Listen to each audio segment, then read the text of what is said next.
Natalie, lovely to see you. Again, another part of the Inverness Caledonian Thistle, getting to know you. Can you tell us a little bit about yourself, your upbringing in the early days? Yeah, sure thing. So lived just to the side of Elgin in a small village called Ackerts with my mum and dad and my wee sister. I went to school in Mostodlock Primary School and then moved up to Mullins High School in Faughibers. When I was in Mostodlock Primary School, because my dad was in the RAF, we got posted to Wales, so we were there for about 3.5, 4 years. Then came back to finish my primary school years back at Mostodlock, and then went up to Mullins High School. And then moved through here when I was 18, 19 to play for Inverness. You talked about there coming through there, how did you first get into sports therapy? So I've always loved being involved with sport. I've always played sport, but I kind of got stuck in that rut growing up. I got into retail and got a mortgage, and it was just, the years were ticking by, and I got to the ripe old age of 30 and figured I needed to, if I was going to do anything, proper with my life, that this was the time to do it. And it took a bit of self-talk to kind of convince myself that going back to college at the age of 30 was okay, but I'm so glad I did it, because here I am with my dream job. So you say it's your dream job. Was it always football for you? What other sports did you play sort of from you said you got into retail from sort of 18 onwards? Always loved football, but going through my school years, it was never part of the curriculum, so played it outside of school with mates and that, but I was never able to take it up seriously. So from the age of 9 I did athletics right up until I was the age of 18. Competed mainly in throwing events, so hammer, discus and javelin, and was actually ranked, I think, top 3 for the hammer and discus in my respective age group at the time. So loved that. Also played a bit of cricket, which I'll probably get a bit of stick for, but played that in my younger days and actually got selected for Scotland's women's squad at the age of 14. Ended up going all the way down to England to play my first match, and I hadn't been told it had been called off. So turned up at an empty stadium, so needless to say I didn't play cricket after that. You've said that it took a very brave decision at 30 to go back to school, so to speak. Mm-hmm. So can you tell us what your process was there to get on the road to where you are right now? Yeah, so just sort of before applying for college, I'd had a couple of jobs that I wasn't settling in, and at that point I was kind of thinking that this is the time, this is what I need to do. Just sort of obviously spoke to my partner about it. Is this something we can do? Because obviously I had a mortgage and that at the time, and it just seemed the right thing to do to get me to where I needed to be, to see me out for the rest of my working career. And for any budding youngsters out there who want to get involved in sports therapy, what was the course like? How long did it take, and what were the qualifications required? So I've got a diploma in sports therapy, so that was done over 2 years at the UHI. You can go on to do your degree and your degree in honours, which is done through Perth. But you can do it, I imagine it's available in most universities. So it's a good, if you're young enough to get into it, it's a good starting point as well. If you're thinking about going into physiotherapy, it's a really good starting point. There's lots of different techniques these days. It's not simply just a massage, a rub. Mm-hmm. Going back to my generation, it was basically deep heat and get on with it. Just for the initiated out there, could you let us know what the latest techniques are and what the advancements has been over the years? Yeah, so obviously there's many forms of massage now. It's not just a Swedish relaxing massage. You've got sports massage, rehabilitative massage, and that's what we mainly use in here. Because the boys are under such a sort of strenuous training regime throughout the week on the football field and also in the gym, it's really important for them to recover the best they can, but also a lot of it is to do with prevention of injuries. So, we've all had it where we've had DOMs after doing a really intense training session later that night or the next day you feel really stiff. The idea of them coming in to get massage after training is it heavily reduces that feeling of DOMs, and then they can get into training the next day feeling a lot fresher and also, a lot less likely to injure themselves.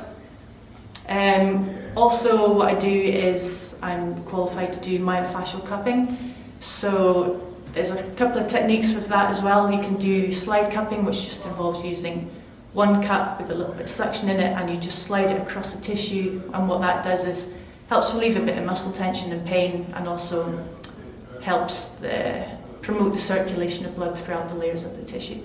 But mainly what we use in here is static cupping, which has been really popular with the boys, and it's a far more intense treatment where you place static cups all across the affected area, and you leave it on for about 10-15 minutes, and what it does is it draws all the stagnant blood, toxins, debris that's sitting in that tight muscle, draws it all up, and then it allows for the lymphatic system to then do its work, draw it all away, and then you get instant pain relief and also just a sense of relief straight after the cupping as well. It's a positive thing. I'm also looking to attend a course next year with a company called, they do rock tape. I think a lot of people will have heard of it, and they also do rock blades. And what it is, it's a tool that helps with myofascial breakdown. So for us massage therapists, it's always good to have different tools other than your hands. And what it is, it's just it almost looks a bit like a knuckle duster, and you use it along the muscles to help break down any muscle tension. So I'll be looking forward to doing that next year. How important is these days that the young players in particular build the massage therapy into their training regime? Yeah, really important. I think, from a young age, I think the sooner you start looking after yourself, the longer you can look for your career to last. It's trying to get them in here is a different story. To be fair, a couple of them have been good, but I think it's just, getting past that initial first stage. I think often sports massage can be associated with being painful and not a nice experience, so whether that is a bit of a put off, but it's really important, and I think if they can get in earlier, it's great. You're the poster girl for the Inverness Caledonian Thistle women's team. Can you tell us a wee bit about your early career before we actually touch on the ladies team? So I say early career, I didn't really start playing football until I was 18. I started playing football with Buchan, out sort of on the coast of Aberdeen towards sort of Peterhead and that, and was with them for about 1.5 years, 2 years, and then because I was working in Elgin, one of the players from Inverness actually lived in Elgin, and she'd said for me to come through and try out with Inverness, and then that's where I've been ever since. That's where I've been for the last